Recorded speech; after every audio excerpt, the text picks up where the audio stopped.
Oi, gente, tudo bem?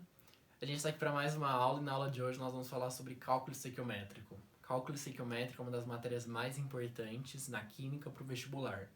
Quase todo ano a gente tem, quase em todos os vestibulares na realidade, a gente tem questões sobre cálculo estequiométrico.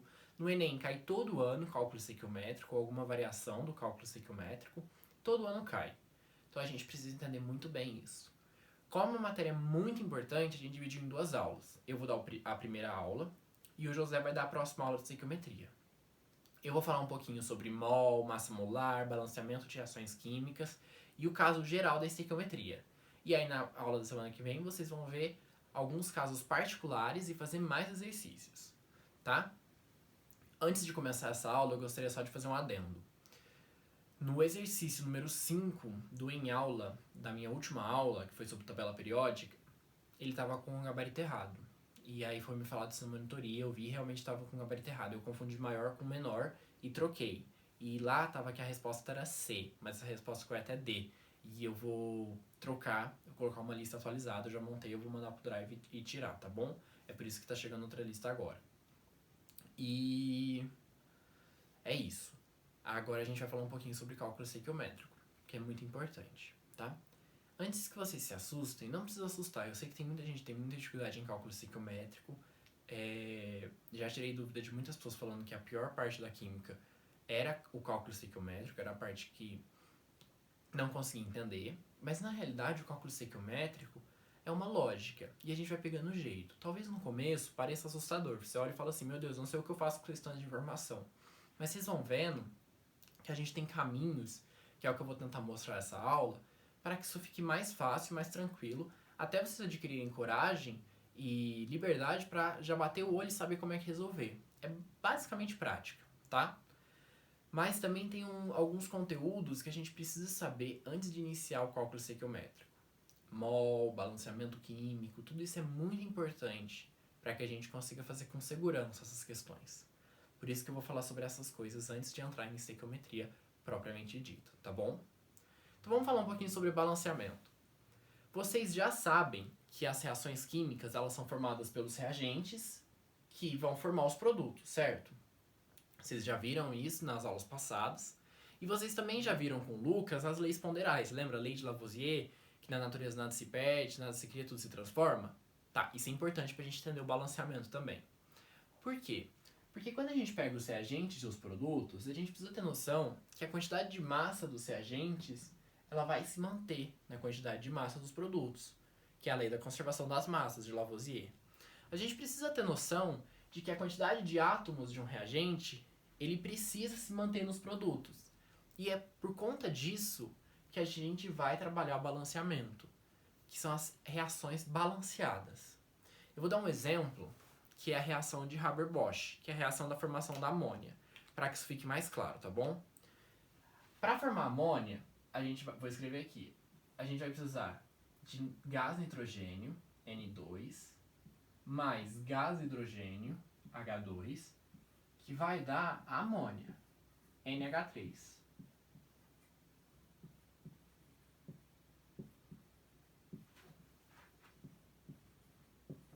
Tudo isso gasoso, tá bom? São todos gases. Eu não sei se tá dando pra ver, mas esse Gzinho aqui embaixo é gás, tá? De que tá no estado gasoso. Nós temos então o gás nitrogênio, o gás hidrogênio e a amônia. Como acontece a formação da amônia? Com essa reação aqui do Haber-Bosch. O que a gente vai fazer no balanceamento, então? Quando a gente olha para essa reação, ela parece uma reação bonitinha. A gente tem os reagentes antes, a gente tem o produto depois. Mas se a gente for parar para contar a quantidade de átomos, eles não estão batendo. Antes nos reagentes, nós vamos ter 2 átomos de nitrogênio. Aqui no produto, nós temos um só. Tá vendo aqui, ó? Que significa 2 átomos de nitrogênio para formar o gás hidrogênio. Aqui nos reagentes, nós temos 2 átomos de hidrogênio. No produto, a gente tem 3 átomos de hidrogênio. Então as coisas não estão balanceadas. Como que a gente vai balancear essa equação? Essa reação, desculpa. A gente vai colocar alguns números que ficam na frente desses elementos, que são chamados de coeficientes estequiométricos. Esses coeficientes, eles vão indicar a quantidade, eles indicam a proporção que tal substância aparece para que a gente consiga balancear, tá bom? Ah, mas eu vou balancear assim na minha cabeça? Mais ou menos. Mas tem algumas técnicas para isso, tá bom? Existem diferentes tipos de balanceamento. O que a gente vai ver hoje é o balanceamento por tentativa e erro. No futuro a gente vai ver balanceamento por oxirredução, tá? Em eletroquímica. Mas por enquanto, para estequiometria, a gente vai ficar com tentativa e erro. Nossa, mas tentativa e erro, então é meio arbitrário? É um pouco assim mesmo. A gente vai tentando, se errar a gente tenta de novo. Mas existem algumas técnicas, e são essas técnicas que eu vou passar para vocês. Também é uma questão de prática. Quanto mais prática a gente vai tendo com o balanceamento de reações, mais fácil vai ficando. E às vezes a gente até decora as reações. Tipo a reação de formação da amônia, daqui a um tempo vocês vão ver que vocês já vão ter até decorado o balanceamento dela, tá? E não é todo exercício que pede para balancear. Alguns exercícios já vão dar balanceados. Mas em estequiometria, sempre que eles derem reação, verifique se ela está balanceada, tá bom? A gente vai precisar ver se essa reação está balanceada antes de a gente começar a fazer estequiometria. Aqui essa reação não está balanceada, a gente já viu. Então a gente vai precisar balancear. Quais são as estratégias para que a gente tenha o balanceamento com sucesso de uma reação química?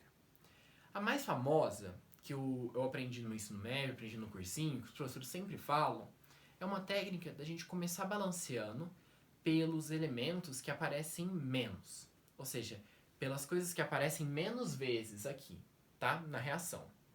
Então, por exemplo, se numa reação hipotética aparecer só uma vez o oxigênio nos reagentes e só uma vez nos produtos, comece não por ele, sabe? Tenta começar balanceando por ele porque vai ficar mais fácil. Se aparecer várias vezes, não começa por esse elemento, tá bom?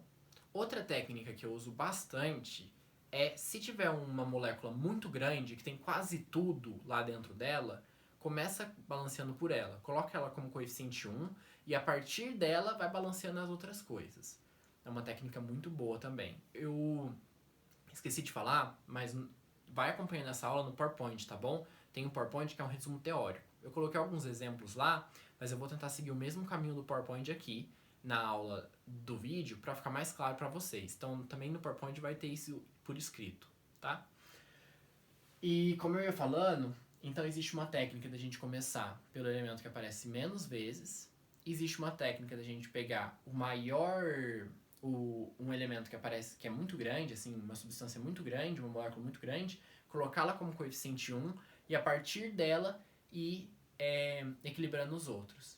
E outra técnica também que eu estudei alguns dias atrás é de começar a balancear os metais, depois balancear os ametais e deixar por último o oxigênio e o hidrogênio, tá bom? E normalmente deixa mesmo por último o oxigênio e o hidrogênio porque eles tendem a aparecer muito. Então normalmente a gente vai balancear eles por último, tá? Eu vou dar alguns exemplos para vocês sobre isso, para não ficar só eu falei e tá perdido agora. Não, vamos trabalhar em cima disso pra gente ter mais confiança. A reação de formação da amônia é uma reação bem simples, em que a gente não vai usar tantas técnicas elaboradas, porque realmente não tem muito. Não tem um átomo que aparece mais vezes ou menos vezes, porque eles todos aparecem na mesma quantidade. Não tem moléculas muito grandes, sabe? Então a gente pode começar meio que arbitrariamente pelo que a gente acha, tá bom? Mas você também pode usar a sua lógica e pensar, poxa, se tem 2 nitrogênios desse lado, não deveria ter 2 nitrogênios desse lado? Se tem 3 hidrogênios desse lado, a gente não tem que mexer nisso? Então a gente pode começar assim mesmo. Eu vou começar balanceando pelos nitrogênios, tá bom? Deixar o hidrogênio por último. Por conta daquilo que eu falei, que normalmente a gente deixa o oxigênio e o hidrogênio por último. Se você vê o gás nitrogênio aqui, que tem 2, vamos colocar um 2 aqui. Pronto, a gente balanceou os nitrogênios, tá? Então agora a gente tem 2 nitrogênios nos reagentes e 2 nos produtos. Mas não se esqueça que quando a gente coloca um coeficiente estequiométrico aqui, ele vale para a molécula toda. Então agora, em vez de 3 hidrogênios nos produtos, nós temos 6 hidrogênios nos produtos, tá bom? Nós temos 6 hidrogênios aqui e 2 hidrogênios aqui. Então a gente vai precisar colocar alguma coisa aqui. A gente vai colocar 6? Não, porque 6 vezes 2 dá 12. A gente tem que pensar na molécula inteira. Então a gente coloca 3 aqui. 3 vezes 2 dá 6. 2 vezes 3 também dá 6. Então a gente balanceou os hidrogênios, nós temos 6 hidrogênios desse lado, 6 hidrogênios desse. E balanceamos os nitrogênios, nós temos 2 nitrogênios desse lado e 2 desse. Ah, se balanceou tudo, o que eu coloco aqui? Se não está precisando de mais nada, a gente pode colocar 1, ou nem colocar. Mas se você quiser colocar, coloca 1 aqui. Se tivesse pedindo, tipo uma incógnita, um x aqui, um y, você falaria que x é 1, y é 3 e z é 2. Algo do tipo assim, tá bom? Ah, mas achei essa reação muito fácil, no vestibular vai cair mais difícil. Vamos ver. Agora eu vou pegar outra reação pra gente dar uma trabalhada. A única coisa que eu gostaria de pedir antes é para que a gente tentasse praticar algumas coisas aqui na química. Que é, por exemplo, eu sei que vocês ainda não estudaram mol, mas quando a gente coloca esse coeficiente estequiométrico, quando a gente for ler a reação, tenta ler a reação desse tipo aqui, ó. 1 mol de gás nitrogênio, em vez de ler 1N2, tenta ler 1 mol de gás nitrogênio, 3 mols de gás hidrogênio e 2 mols de amônia. Porque isso vai facilitar a gente a lembrar disso quando a gente for fazer a estequiometria e também ajuda a gente a praticar os nomes dos compostos químicos. Porque em alguns exercícios, infelizmente, especialmente vestibular das estaduais, eles podem não te dar reação. Só falar assim, a reação da formação da amônia. E aí você vai precisar construir com base no que ele falou, sabe? Sem ele te dar realmente a reação pronta. Então é importante a gente lembrar, pelo menos esses mais famosos, tá bom? Vou voltar com outro exemplo. Tá bom, mas aí vocês podem pensar que a síntese de Haber-Bosch, que foi a formação da amônia que a gente acabou de fazer, foi algo bem fácil e que talvez no vestibular caia algo mais difícil. E é verdade. Normalmente as reações que vão fazer balanceamento por tentativa e erro, elas são reações maiores, mas não tão difíceis de responder, tá? De resolver, de balancear. Aqui eu coloquei outra reação pra gente dar uma olhada. Essa daqui é a reação de fotossíntese simplificada. O que eu tenho nela? Por que ela é mais difícil do que a outra? Ela nem é tão maior assim, mas ela tem uma diferença, que é, vários elementos aparecem em muitos membros da reação. E é mais ou menos isso que a gente vai ter que pensar agora. Por exemplo, a gente não poderia começar pelo oxigênio, começar balanceando aqui. Até poderia, mas isso ia dar um trabalho tão grande, porque repara que o oxigênio, ele aparece em todos os membros. E a nossa prioridade é sempre começar pelo membro, pelo elemento que aparece menos. Então esse oxigênio sozinho aqui, ele não ajudaria a gente. E é até lógico isso, porque depois que a gente balancear tudo, a gente pensa nele, que ele vai ajudar a gente a balancear o oxigênio, tá bom? A gente vai usar agora outra técnica para resolver, que é a técnica mais fácil que a gente tem aqui, que é, tá vendo essa molécula aqui de glicose? Ela é a maior e ela envolve quase todos os elementos que estão na reação. Então a gente começa colocando para ela um coeficiente estequiométrico de 1. Então a gente coloca 1 aqui nela. E a partir disso, a gente resolve os outros para ver se dá certo. Se não der, a gente pensa em outra técnica. A gente colocou 1 aqui. Aí agora, o que menos aparece é o carbono e o hidrogênio, que aparecem só em mais um componente da nossa reação. Então, tanto faz qual você começar. Vou começar pelo carbono aqui, mas você pode começar pelo hidrogênio também, que vai dar o mesmo resultado. Se eu tenho 6 carbonos no produto, eu preciso ter 6 átomos de carbono nos reagentes. Então, eu vou colocar 6 aqui. Repara, 6 átomos de carbono, 6 átomos de carbono. Ok. E agora? Vamos para o hidrogênio. Eu tenho 12 hidrogênios nos produtos. Eu preciso ter 12 nos reagentes. Eu venho aqui e coloco 12? Não. Repara que o hidrogênio já tem 2, por causa da água, H2O. Então a gente vai colocar 6. Por que 6? Porque quando eu coloco 6 aqui, 6 vezes 2 dá 12. Então eu tenho 12 hidrogênios do lado dos reagentes e 12 hidrogênios do lado dos produtos. Agora é a hora da gente ver o que está faltando, que são os oxigênios. Às vezes já está até balanceada, às vezes não. Vamos ver. No lado dos reagentes, a gente tem 12 oxigênios mais 6. Então a gente tem 18 oxigênios. No lado dos produtos, nós temos 6 oxigênios mais 2 oxigênios. Então nós temos 8 oxigênios. Não está balanceada. Algumas pessoas preferem, para não se perder, ir escrevendo embaixo, tá, da reação. Passar uma linha aqui, ó, entre reagentes e produtos e poder escrever. Então é uma técnica também, tá? Eu não falei antes, mas vocês podem fazer no começo para não se perder. Então eu vou colocar aqui, ó, oxigênio 18 e oxigênio 10. Desculpa, 8. Isso aqui não precisa, você pode fazer isso na sua cabeça. Mas se você não quiser se perder, você pode colocar para você lembrar. Então, do lado dos reagentes, nós temos 18 oxigênios. No lado dos produtos, nós temos 8. Como que a gente corrige isso? A gente vai colocar algum coeficiente estequiométrico aqui. Se eu colocar 5 dá certo? Não dá, porque ó, 5 vezes 2 é 10 e 10 mais 6 vai dar 16. Por isso que às vezes a gente já está quase na resposta, a gente coloca um número e já vai para a próxima, mas é bom a gente verificar antes e ver se está tudo igual. Então eu vou colocar aqui 6. 6 vezes 2 dá 12, 12 mais 6 dá 18. E aí agora é a hora que a gente verifica tudo. Nós temos 6 carbonos antes, 6 carbonos depois. Nós temos 12 hidrogênios antes, 2 hidrogênios depois. E nós temos 6 vezes 2, 12, mais 6, 18 oxigênios nos reagentes. E 6 vezes 2, 12, mais 6, 18. 18 oxigênios nos produtos, tá? Vamos fazer... e então a gente balanceou com os coeficientes estequiométricos, tá bom? Vamos fazer mais um exemplo, que é o exemplo que está no PowerPoint. E aí depois a gente faz um exercício de balanceamento. Bom, gente, esse aqui vai ser o nosso último exemplo, antes de a gente ir pro exercício. Mas esse aqui é basicamente um exercício. Eu coloquei algumas incógnitas aqui, e agora a gente precisa resolver, para balancear corretamente. Isso aqui tá no PowerPoint também, é o exemplo do PowerPoint, ele tá explicado detalhadinho, parte por parte, tá bom? Mas qualquer dúvida, eu devia ter falado isso no começo da aula, mas eu esqueci. Qualquer dúvida vocês podem anotar e a gente tira na monitoria, tá bom? Pode até ser sobre aulas anteriores, tá? Bem, vamos começar balanceando. Aqui você pode usar, você pode pensar assim, nossa, o que aparece menos? Não tem nenhum aqui dessa amostra tem um elemento muito grande. Então a gente não tem como começar por ele colocando o coeficiente 1. Mas a gente pode começar pela ideia de procurar primeiro o metal, que aparece menos vezes. Por isso que eu vou começar a tentar balancear pelo alumínio, tá bom? Ele aparece só 2 vezes, uma vez no reagente e outra no produto. E é um metal, o único metal que a gente tem aqui. Então eu vou começar pelo alumínio. Bom, nós temos 2 alumínios nos reagentes e a gente tem 1 alumínio nos produtos. Então eu vou trocar esse Z aqui por hora por 2.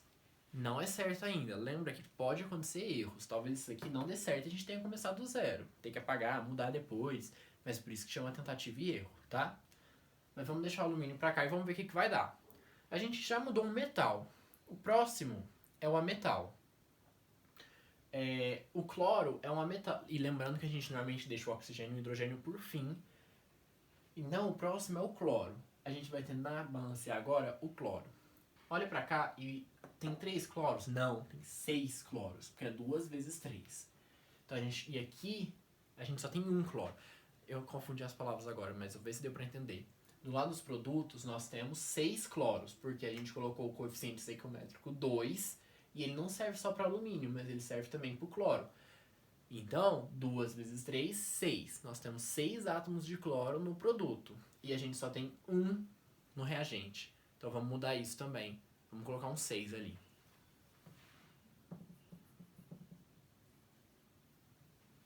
Ótimo! Balanceamos os cloros e balanceamos os alumínios. Agora a gente pode balancear o oxigênio ou o hidrogênio. Vou começar pelo oxigênio. Mentira, vou começar pelo hidrogênio. Acho que é mais fácil. Vou começar pelo hidrogênio, então. Se eu pegar aqui, ó, tem 6 hidrogênios desse lado. E aqui nós temos 2 hidrogênios. A gente tem 6 hidrogênios nos reagentes e somente 2. Então, em vez de W, vamos colocar um 3. Ok?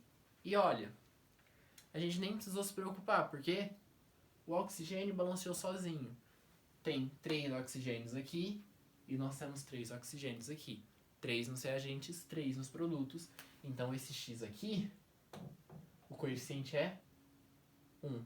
Gente, é basicamente isso que a gente vai fazer quando a gente for tentar balancear por tentativa e erro. Pegar uma técnica e tentar ver se ela dá certo ou não. e ir pela nossa lógica. Como assim nossa lógica? Repara que antes de eu colocar esse 3 aqui, eu quis ir pelo hidrogênio, porque eu achei que ia ser mais fácil do que ir pelo oxigênio. Por que eu pensei isso? Eu pensei isso porque a gente já tinha um coeficiente no hidrogênio e só faltaria um pra gente colocar. Enquanto se a gente pegasse o oxigênio, a gente ficaria com duas coisas que a gente ainda não colocou coeficiente. Entendeu que tem um pouquinho de lógica atrás disso? Sobre qual é mais fácil, qual é mais seguro. E não tem problema se a gente ainda não tem isso, porque é algo que a gente vai construindo ao longo do tempo, tá bom? Não vou apagar a lousa, enquanto isso vocês têm um exercício aí, que é o primeiro exercício da lista em casa, desculpa, em aula, que eu vou resolver.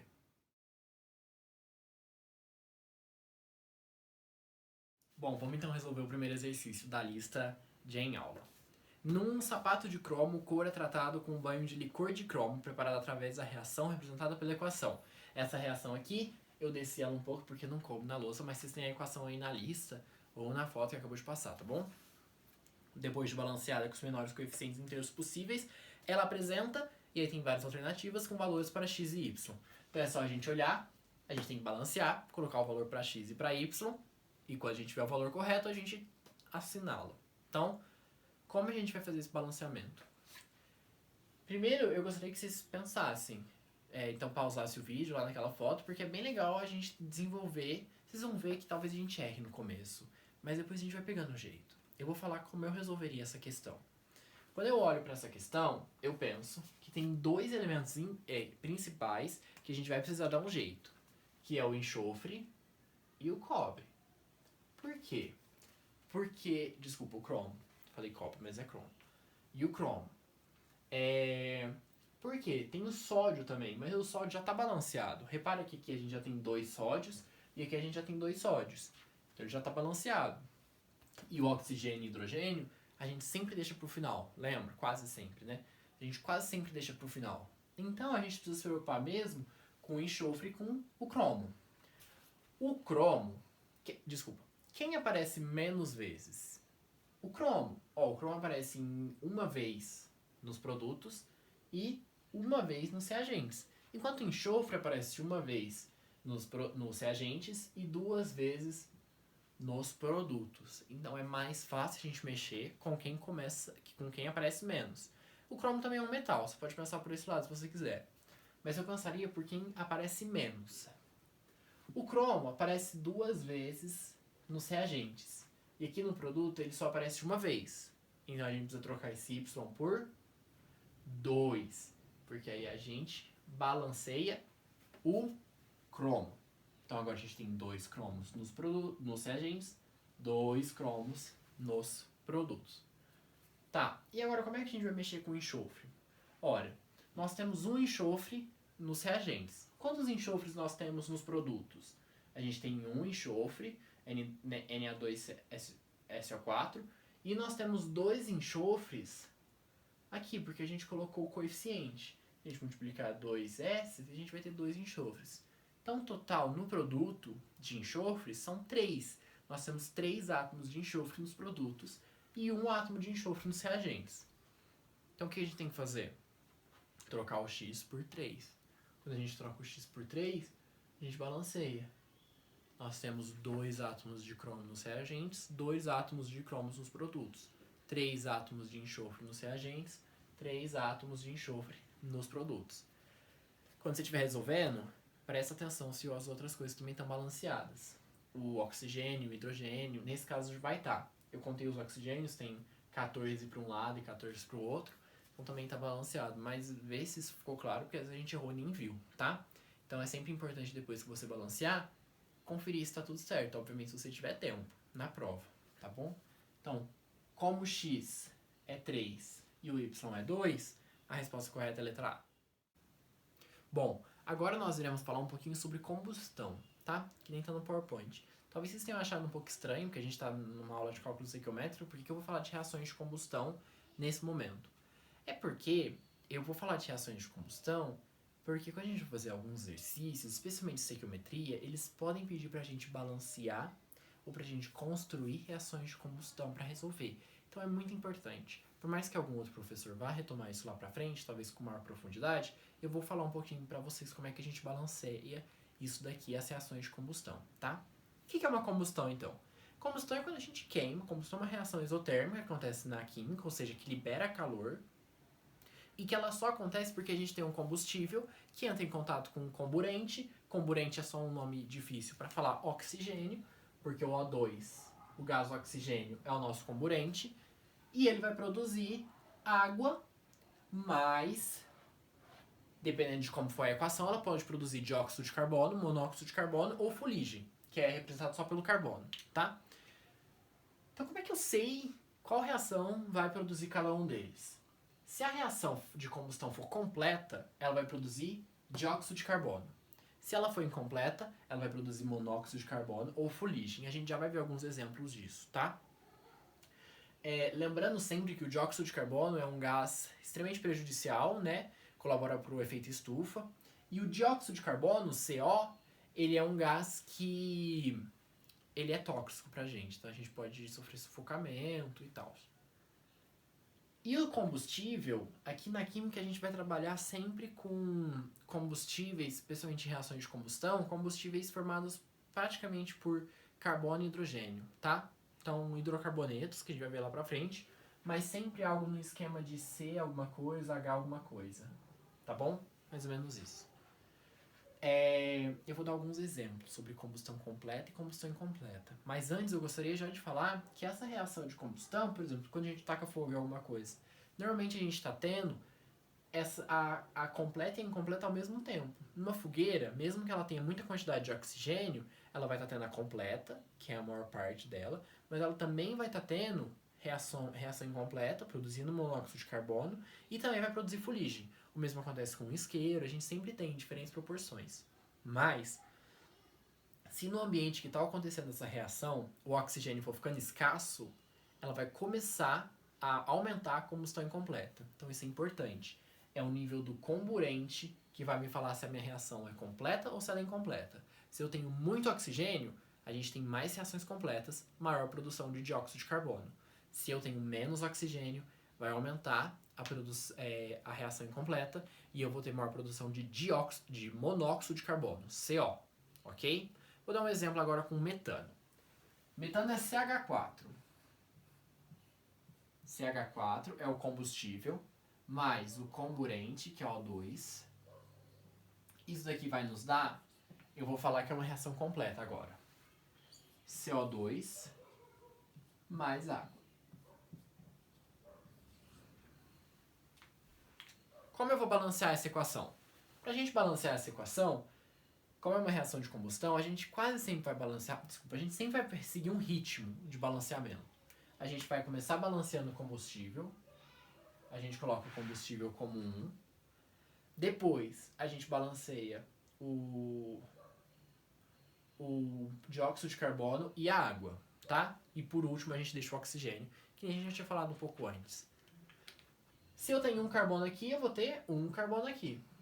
Se eu tenho 4 hidrogênios aqui e aqui eu tenho 2, eu preciso multiplicar por 2. Se eu tenho 2 oxigênios no lado dos reagentes e eu tenho 2, 3, 4, né, no lado dos produtos, então eu tenho 2 nos reagentes, 4 no lado dos produtos, eu preciso mexer, eu vou colocar 2 aqui, 2 vezes 2, 4. Agora eu tenho 4 oxigênios nos produtos, 4 oxigênios no reagente, 4 oxigênios no produto. Eu falei rápido porque a gente já tá pegando o jeito, mas se ficar dúvida, depois chama na monitoria, a gente ajuda. Mas o balanceamento é isso. A gente, especialmente em combustão, a gente coloca 1 pro combustível, depois a gente vai mexer no CO2 e na água, no dióxido de carbono e na água, e depois, com o que faltar, a gente mexe no oxigênio. Balanceamos uma reação de combustão completa. Agora vamos fazer a reação de combustão incompleta do metano. Então vamos lá. CH4 mais oxigênio, que vai dar CO, monóxido de carbono agora, mais H2O. E agora, como é que a gente vai fazer? Mesma coisa. A gente começa colocando coeficiente 1 para o combustível, depois a gente vai balancear o monóxido de carbono e a água. Se eu tenho um carbono aqui e um carbono aqui, já está balanceado. Vou colocar 1 aqui. Se eu tenho 4 hidrogênios aqui e 2 aqui, eu preciso balancear. Vou colocar 2, porque multiplica com a quantidade de hidrogênios e a gente fica com 4. Balanceou, certo? Mesma quantidade nos produtos que está no reagente. Agora, desse lado eu tenho 1, 2, 3 oxigênios, correto? 3 oxigênios. E do outro lado eu só tô com 2. Bicho, o que eu faço agora? Eu vou falar a resposta, depois eu vou explicar pra vocês o porquê. A gente vai fracionar. A gente vai colocar 3 sobre 2 e balanceou. Porque 3 sobre 2 vezes 2 dá 3.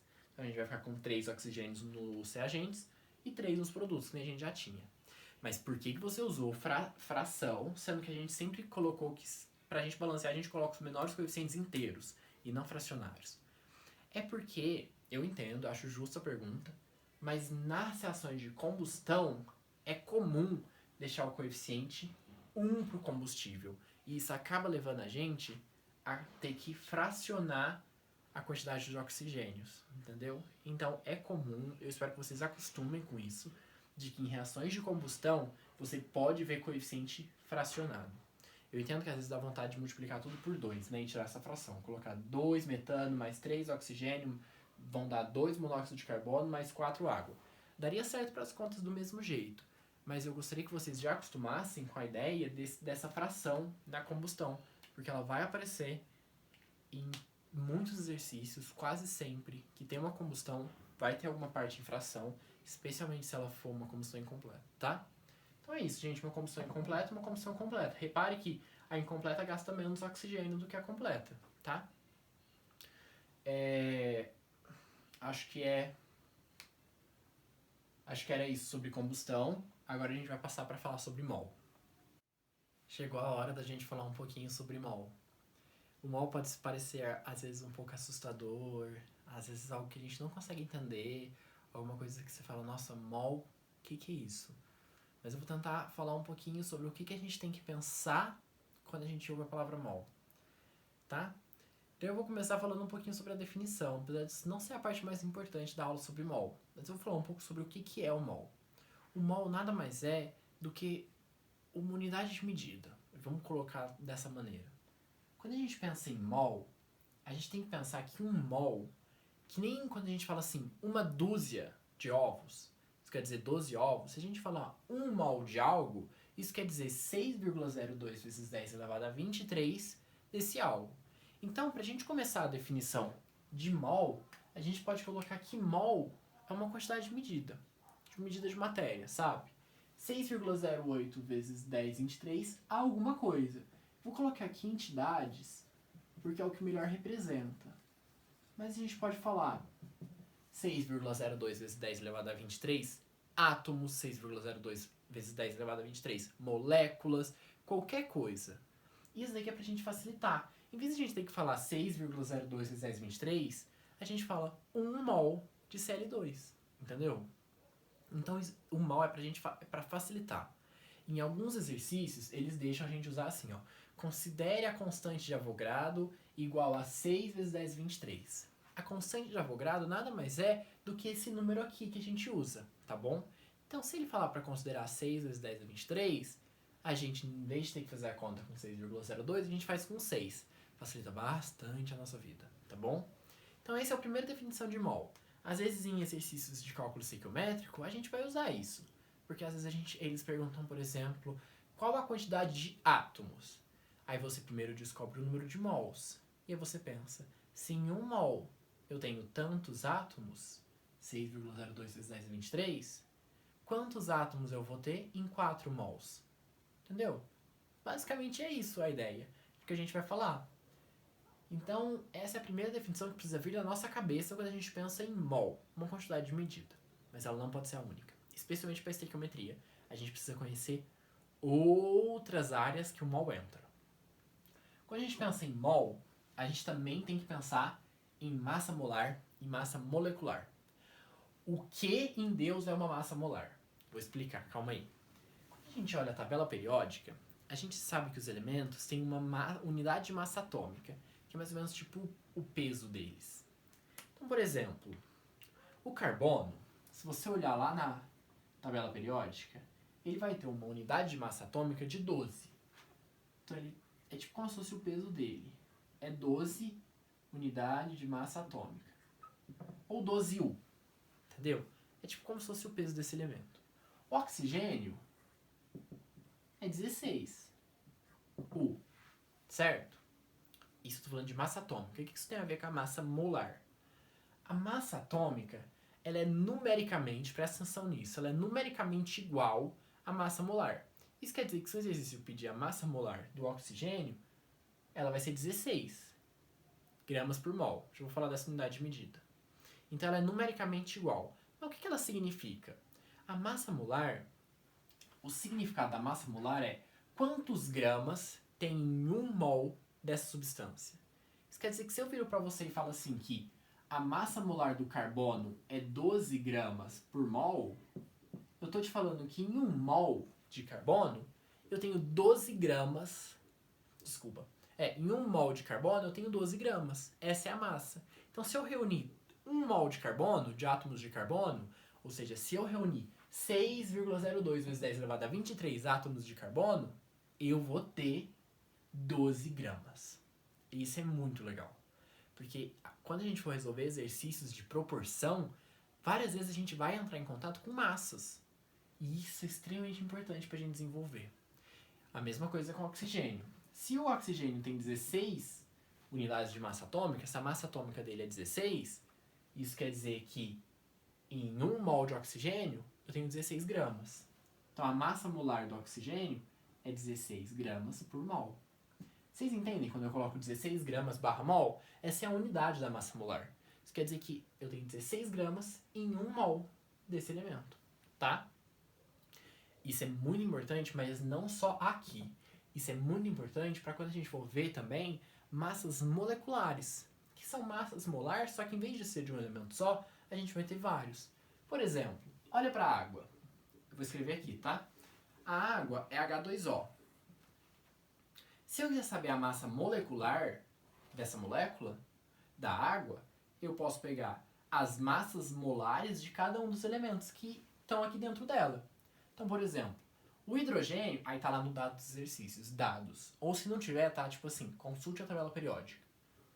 O hidrogênio, ele tem massa atômica de 1. Então tá 1U. O oxigênio tem massa atômica de 16. 16U, que nem eu te falei. Então a água, ela vai ter, como ela tem 2 átomos de hidrogênio, ela tem 2 aqui, certo? Como ela tem 1 átomo de oxigênio, é 16. Isso quer dizer que a massa molecular da água é 18, que é 16 mais 2, 18 gramas por mol. E eu já repeti, mas eu vou repetir de novo. Isso quer dizer que em 1 mol de água, de H2O, a gente tem 18 gramas. Tá bom? Isso serve para todas as moléculas. Se eu pego, por exemplo, O2. O2 é uma molécula. Se eu sei que a massa molar do oxigênio é 16 gramas por mol, então a massa molecular do gás do oxigênio vai ser 16 vezes 2, porque eu tenho 2 moléculas de oxigênio. 16 vezes 2 vai dar 32 gramas por mol. Então, em 1 mol de gás oxigênio, eu vou possuir 32 gramas, tá? Ok, falamos um pouquinho sobre massa molar. Então, a gente já sabe que quando a gente pensar em mol, a gente vai precisar pensar que 1 mol é 6,02 vezes 10 a 23 alguma coisa. Então, ele é meio que uma unidade de como a gente conta a matéria. E a gente também tem que pensar que o mol também é uma unidade que ajuda a gente a lembrar a massa dos átomos. Então, em 1 mol de carbono eu tenho 12 gramas. E essa massa molar, ela é numericamente igual à massa atômica que a gente consegue consultar lá na tabela periódica. Então, às vezes o exercício vai nos dar essa massa atômica, às vezes ele vai falar pra gente consultar na tabela periódica, e às vezes ele já vai dar direto a massa molar, falar tipo, considere como massa molar tal. A gente vai ver isso no exercício, tá? E a gente tem que pensar também que desculpa, agora que a gente já sabe essas duas coisas, a gente vai falar que o mol também ajuda a gente a pensar em volume. Como assim a pensar em volume? Mas repara que isso aqui é só para gases na CNTP. Meu Deus, o que é CNTP? CNTP é condições normais de temperatura e pressão. Quais são essas condições? É 1 atm, eu sei que a gente não viu pressão ainda, mas isso aqui é a pressão, uma atmosfera. E, peraí que só pra eu não falar besteira pra vocês, 273 kelvins. Tá? Então, essas daqui são as coisas na CNTP. Se ele virar falar pra você que tá em 1 atmosfera e 273 kelvins, isso aqui são condições normais de temperatura e pressão. CNTP. E a gente precisa lembrar sempre que na CNTP, 1 mol de um gás, se ele falar 1 mol de um gás na CNTP, ele vai ter um volume de... Isso aqui eu vou colocar em azul porque é muito importante. Ele vai ter um volume de 22,4 litros. Então, se eu chegar pra você e falar assim, a amônia, NH3, vou escrever aqui do lado. A amônia, NH3, ela possui... A gente tem 1 mol de amônia aqui. Isso quer dizer que a gente tem 22,4 litros em 1 mol de amônia, se ela tiver na CNTP, condições normais de temperatura e pressão. Mas já que a gente já está falando da amônia, vamos pensar mais um pouquinho. Se eu der para vocês que o nitrogênio tem massa atômica de 13U e o hidrogênio vocês já sabem que é de 1U, qual que é a massa molecular desse composto, da amônia? Vamos pensar? A amônia é 13, desculpa, amônia eu acho que desculpa, o nitrogênio é 14, eu falei besteira. Se a gente sabe que o nitrogênio é 14U e o hidrogênio é 1 unidade de massa atômica, a gente consegue ver que o nitrogênio é 14 mais 3, 17. Então a massa molecular da amônia é 17 gramas por mol. Então, se eu virar pra você e falar assim, ó, eu tenho lá em casa 1 mol de amônia na CNTP, você já sabe que esse 1 mol de amônia, ele vai ter massa de 17 gramas, e esse 1 mol de amônia, ele vai estar ocupando um volume de 22,4 litros. Entendeu? Olha o tanto de coisa que a gente consegue tirar só do mol. Eu sei que pode parecer confuso, mas é isso que eu falei pra vocês. A gente vai trabalhando com isso, a gente vai acostumando. E principalmente a gente vai fazendo exercício. E aí a gente vai aprendendo. E como que são esses exercícios? Eu vou fazer alguns exemplos antes da gente entrar em cálculo estequiométrico propriamente dito. Mas basicamente os exercícios vão ser tipo assim. Eu tenho 17 gramas em 1 mol. Mas se eu tivesse 28 gramas, quantos mols eu teria? Ou eu tenho 22,4 litros em 1 mol. E 1 mol, lembra que a gente falou que 1 mol é 6,02 vezes 10 a 23 moléculas, átomos? Isso quer dizer que 1 mol de amônia são 6,02 vezes 10 a 23 moléculas de amônia. Então, se eu tenho 22,4 litros em 1 mol, se eu tivesse 44,8 litros, quantas moléculas de amônia eu teria? E eu faço uma regra de 3 aqui, entendeu? É para isso que serve o mol, para a gente conseguir montar essas proporções. Eu vou detalhar mais agora quando a gente for falar de mol e massa molar, tá? Eu vou apagar a lousa e trazer aqui com a gente alguns exercícios sobre mol e massa molar pra gente discutir, tá bom?